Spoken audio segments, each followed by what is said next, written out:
यहाँ है ये पूज्यते पूज्य।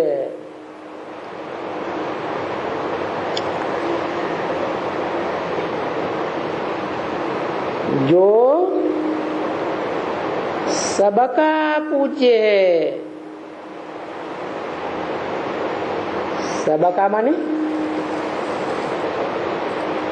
देवात्माओं का भी पूज्य है,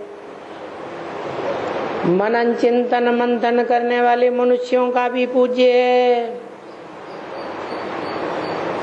और जो मन बुद्धि का उपयोग भी नहीं करते ऐसे जानवर जैसे राक्षसों का भी पूज्य है। भक्ति मार्ग में गाया हुआ है। कौन है? जिसे राक्षस भी मानते हैं, देवताएं भी मानते हैं।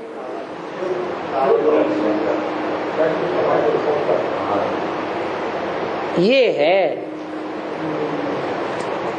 ये माने कौन? किसकी तरफ इशारा किया?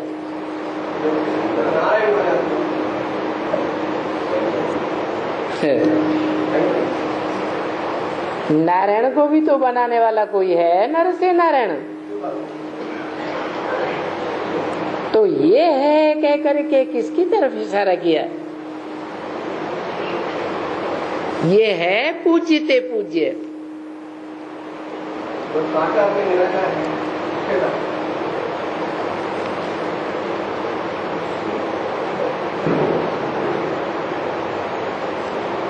साकार में निराकार 1966 में है पूज्यते पूज्य। पुरुषार्थी है, पुरुषार्थ करने वाला है नर से नारायण बनने का, या पूज्यते पूज्य है। पुरुषार्थी है तो कोई पुरुषार्थ कराने वाला है।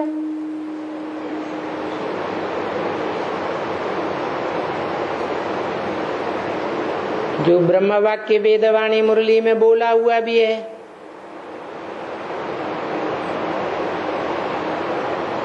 शिव बाबा है पुरुषार्थी,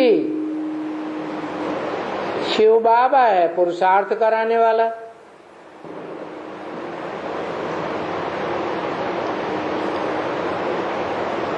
तो कौन सा शिव बाबा?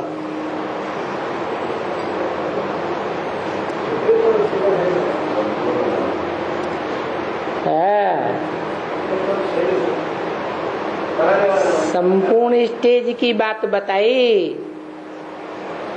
वर्तमान पुरुषार्थी की बात नहीं बताई। और इशारा किया शिवलिंग की ओर।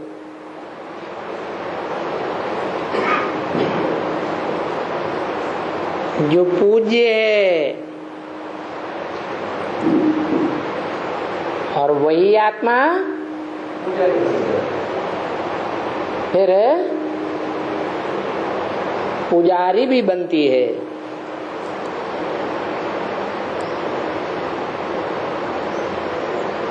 पहला पहला पूज्य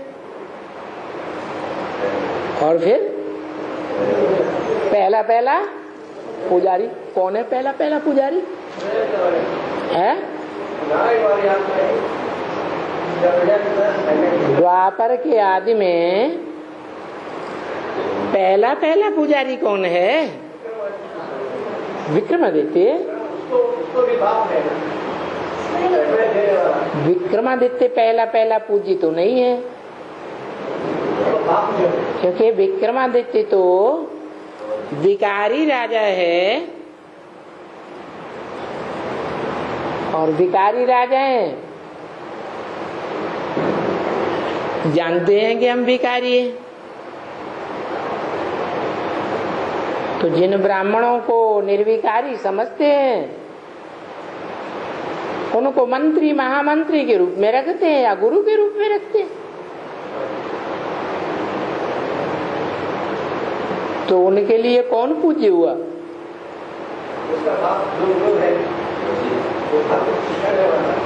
है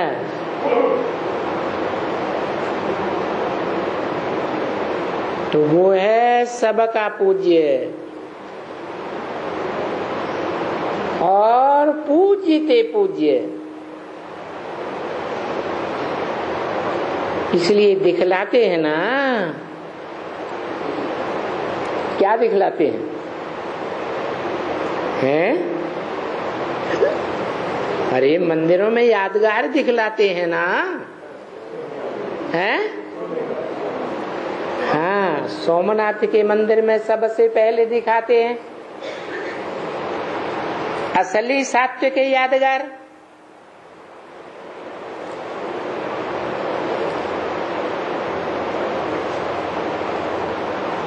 अभी लिंग सबके आगे है।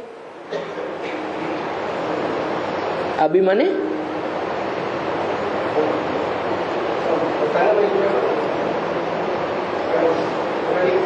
जैसा ब्रॉड ड्रामा में रिहर्सल, ब्रॉड ड्रामा में पार्ट बजता है, वैसा ही रिहर्सल भी होती है संगम में।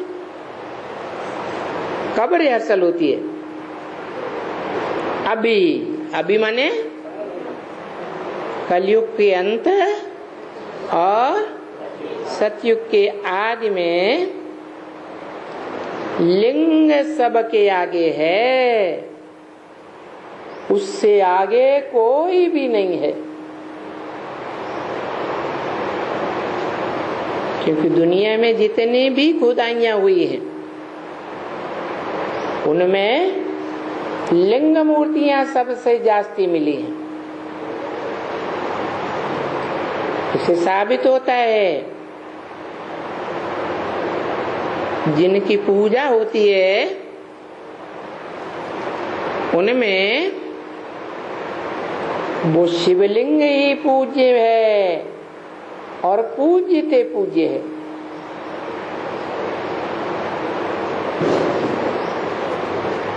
बाकी सब पुजारी।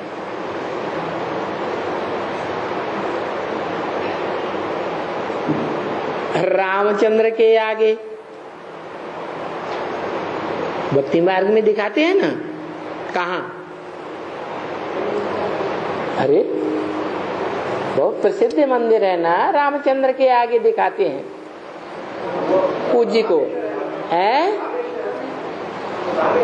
रामेश्वरम में। रामचंद्र के आगे क्या नाम लिया? सिर्फ रामन ही नाम लिया, क्योंकि बोला है ब्रह्म वाक्य में, बोला है राम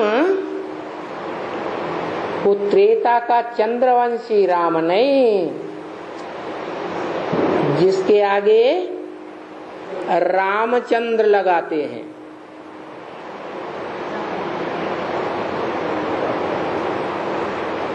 वो नहीं, फिर कौन सा राम? वो राम जिसका शास्त्रों में काम के आधार पर नाम है। क्या काम देखने में आता है? रम्यते योगिनो यस्मिनीति राम। योगी लोग जिसमें रमण करते हैं, खेल खेलते हैं, आनंद मनाते हैं, वो राम।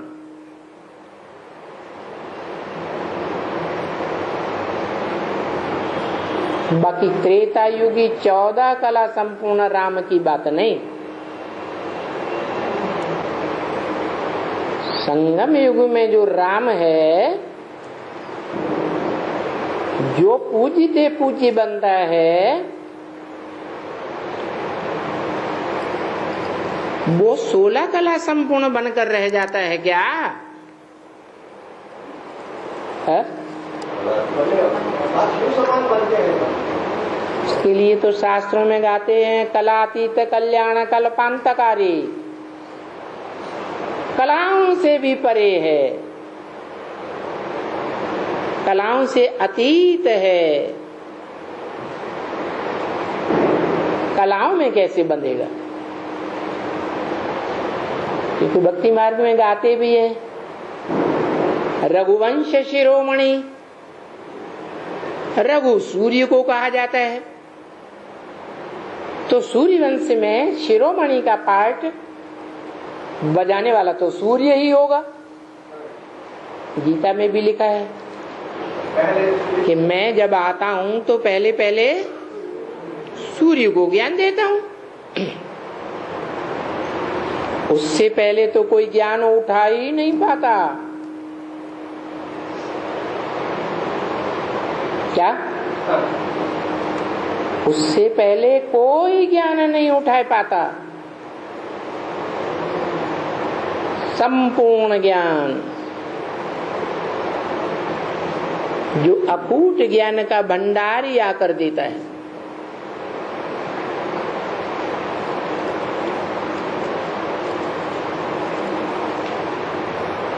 अकूट ज्ञान का भंडारी जिस गीता माता के मुख से देता है, सूक्ष्म रूप में देता है या विस्तार रूप में भी देता है, वो गीता माता भी ज्ञान का अकूट भंडारी नहीं है। क्यों? माता है ना,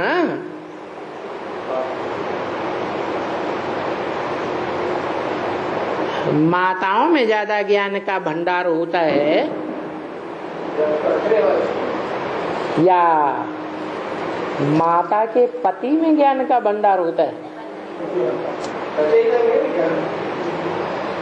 गीता पति भगवान कहा जाता है। गीता का भी पति रक्षक भगवान कहा जाता है। वो गीता पति भगवान कौन?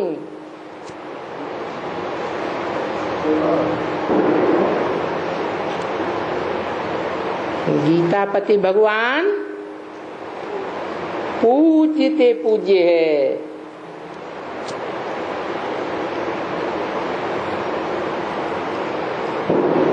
बाकी त्रेता वाला रामचंद्र नहीं, वो ज्ञान सूर्य है प्रैक्टिकल में।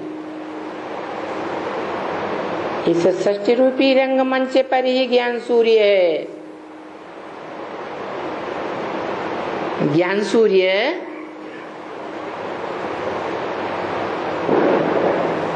कभी रोशनी से रहित तो होता है? होता है? नहीं होता। और चंद्रमा है, चंद्रमा की रोशनी घटती भी रहती है और बढ़ती भी रहती है। तो जिस राम की बात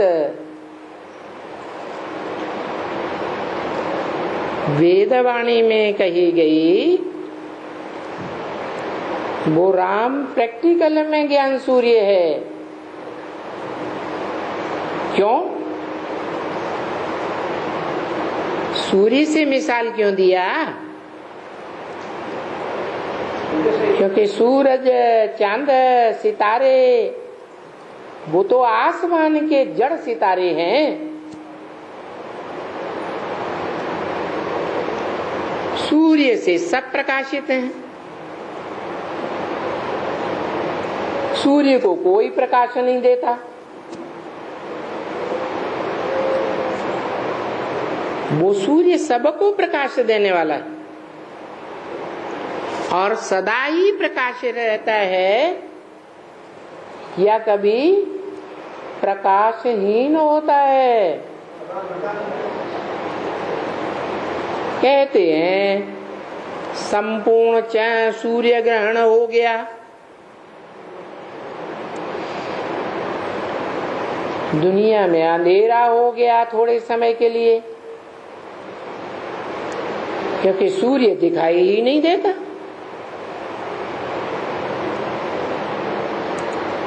तो जिनको दिखाई नहीं देता है वो वास्तव में अज्ञान के अंधे हैं या सोच रहे हैं? अरे सूर्य को तो कभी ग्रहण लग ही नहीं सकता। तो असलियत क्या है? असलियत ये है कि जो पृथ्वीवासी हैं उनके आगे चंद्रमा आ जाता है और वो चंद्रमा के पीछे थोड़े समय के लिए सूर्य दिखाई नहीं देता। किनको? पृथ्वीवासियों को। पृथ्वी के जिस हिस्से में चंद्रमा की छाया पड़ती है उस छाया में रहने वालों को सूर्य दिखाई नहीं देता। तो चंद्रमा बीच में आ गया ना। अब यहां ज्ञान चंद्रमा कौन है? कहते हैं ना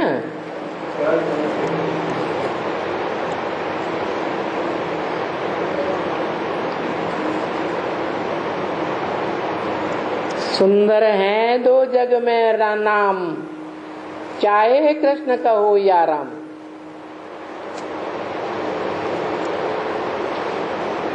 भक्ति मार्ग में भी कृष्ण को 16 कला संपूर्ण दिखाई दिया।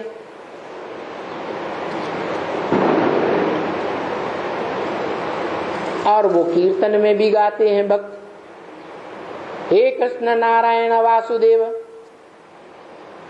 माना जो कृष्ण है वो ही नारायण है।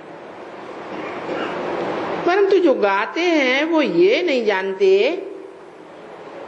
कि वो कृष्ण द्वापर में हुआ, जहां द्वापर में 8 कलाएं शास्त्रों में लिखी हैं, या सतयुग के आदि में हुआ। क्योंकि शास्त्रों में तो सतयुग में 16 कलाएं लिखी हैं। तो कहा जा सकता है हे कृष्ण नारायण वासुदेव। सतयुग के आदि में कोई नारायण हुआ है? 16 कला संपूर्ण। तो भक्तों ने अंधश्रद्धा में आकर के या तो द्वापर में समझ लिया कृष्ण को और या तो सतयुग में समझ लिया आदि में कृष्ण को। क्योंकि भक्त विचारों को पता ही नहीं है कि इस सृष्टि रूपी रंगमंच का डायरेक्टर कौन है, जो सदैव पर्दे के पीछे रहता है। किसी को इन आंखों से दिखाई देता है? नहीं देता। कौन? जैसे आत्माएं निराकार हैं, दिखाई नहीं देती, तो बिंदु बिंदु ज्योति बिंदु आत्माएं जिनकी यादगार में भ्रकुटी में बिंदु लगाई जाती है, टीका लगाते हैं, उन निराकार आत्माओं का बाप भी निराकार शिव है, जिसकी बिंदी आत्मा का ही नाम शिव है। वो जन्म मरण के चक्र में आता ही नहीं।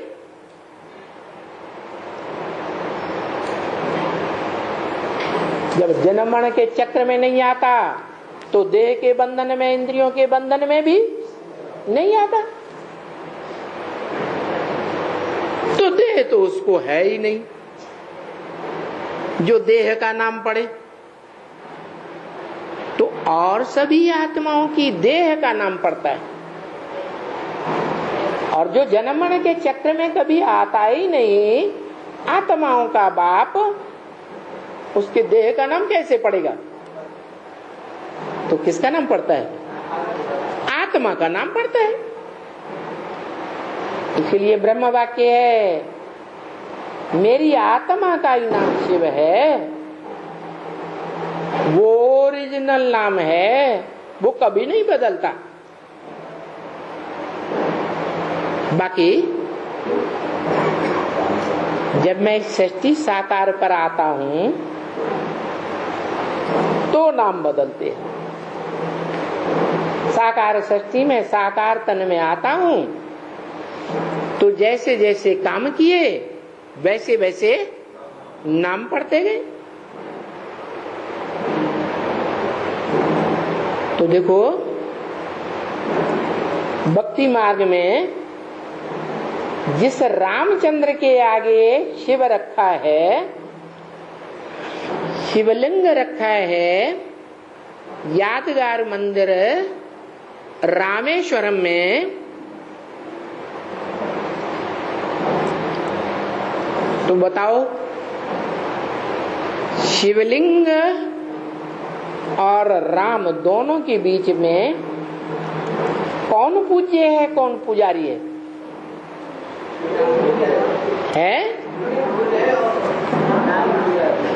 रामचंद्र खड़ा हुआ है पूजा करते हुए, और शिवलिंग, शिवलिंग क्या है? पुजारी है? हैं? क्या है? अरे राम उसकी पूजा कर रहा है ना, तो पूज्य है कि पुजारी है? हैं? पूज्य है। तो रामचंद्र के आगे, ब्रह्मा के आगे, विष्णु के आगे, सबके आगे, वो पुजारियों के भी आगे उस पूज्यते पूज्य को रखते हैं। किसको? जो गीता में ज्ञान सूर्य बताया गया है।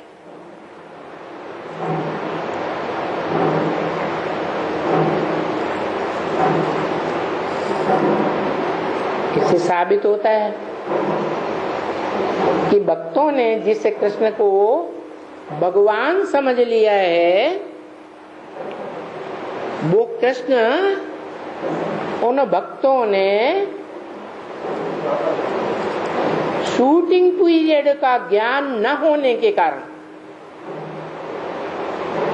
रिहर्सल के समय का ज्ञान न होने के कारण, सतयुग के नारायण या द्वापर में जो गलती से लिख दिया है कि द्वापर के अंत में कृष्ण आया, वो है तो शूटिंग पीरियड की बात, परंतु असलियत में जिस कृष्ण को उन्होंने भगवान मान लिया, वो भगवान तो उन्होंने सतयुग का कृष्ण या नारायण समझ रखा है, क्योंकि 5वें युग शूटिंग पीरियड पुरुषोत्तम संगम युग का किसी को ज्ञान है ही नहीं। तो सभी के आगे एक ही पूज्यते पूज्य है, तो सबको सदा ज्ञान की रोशनी देने वाला। क्या? सदा ज्ञान की रोशनी देने वाला। अरे संगम युग में ज्ञान की रोशनी देने का निमित्त बनता होगा, क्योंकि सुप्रीम सोल जगन जन्म मरण के चक्र से न्यारा त्रिकालदर्शी उसमें प्रवेश करता है। ब्रॉड ड्रामा में चारों युगों में रोशनी देता है। क्या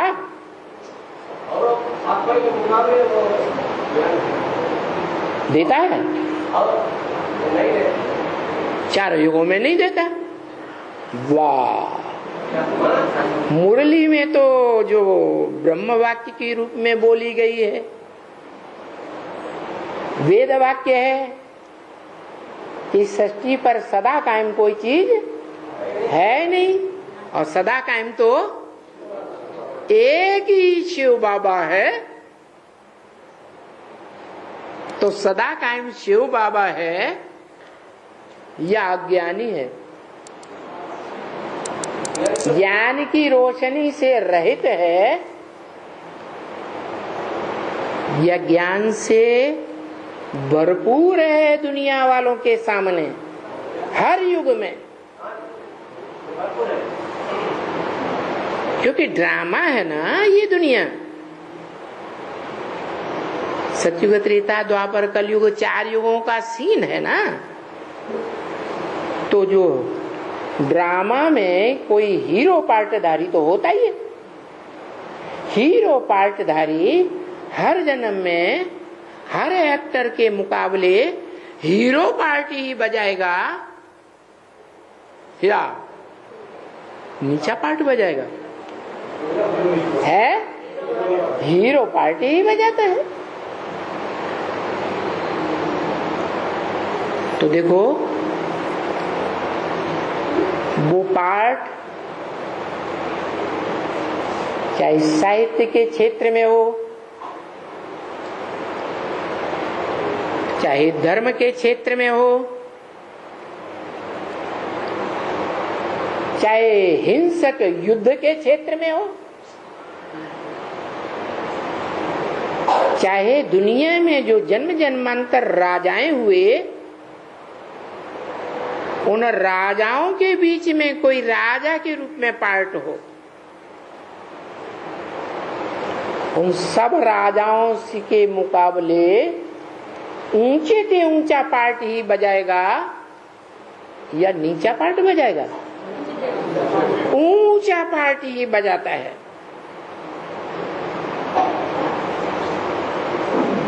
इसलिए वो पूज्यते पूज्य है। जैसे स्थूल सूर्य सदैव स्थूल रोशनी देता है, ऐसे ये चैतन्य ज्ञान सूर्य सदा ज्ञान की रोशनी देने वाला है इस रंगमंच पर। कोई पहचाने या न पहचाने, तो इससे सिद्ध होता है कि वो पूज्य है। क्या पूजने योग्य सच्चा होता है या पूजने योग्य झूठा होता है? सच्चा ही पूजने योग्य होता है। सिख लोग आज भी कहते हैं ऐसी भी सत हो सी भी सत, मतलब वो आज भी इस दुनिया में सत्य है, जानते नहीं बेचारे कहाँ सत्य है। होगा भी सत्य भविष्य में भी, और पास्ट में भी सदैव सत्य का पार्ट बजाने वाला है। इसलिए वो पूज्य है। अंग्रेज लोग भी कहते हैं गॉड इज ट्रुथ, गॉड ही सच्चा है। Truth is God. गॉड किसे कहें? सत्य को गॉड कहें, क्योंकि जो सत्य है उस सत्य का कभी विनाश नहीं होता। जो गीता में भी लिखा है क्या? इस दुनिया में कभी भी सत्य का विनाश नहीं होता। तो कौन है वो सत्य इस दुनिया में जो शास्त्रों में भी गाया हुआ है? नहीं, नारायण तो नर से नारायण बनता है।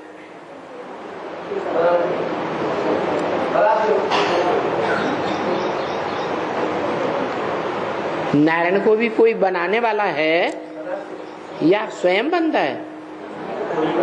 बनाने वाला है। तो जो इस सृष्टि रूपी रंगमंच पर सदैव सत्य का पार्ट बजाने वाला है,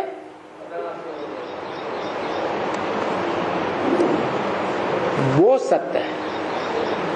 और शास्त्रों में भी गाया हुआ है कि एक ही है,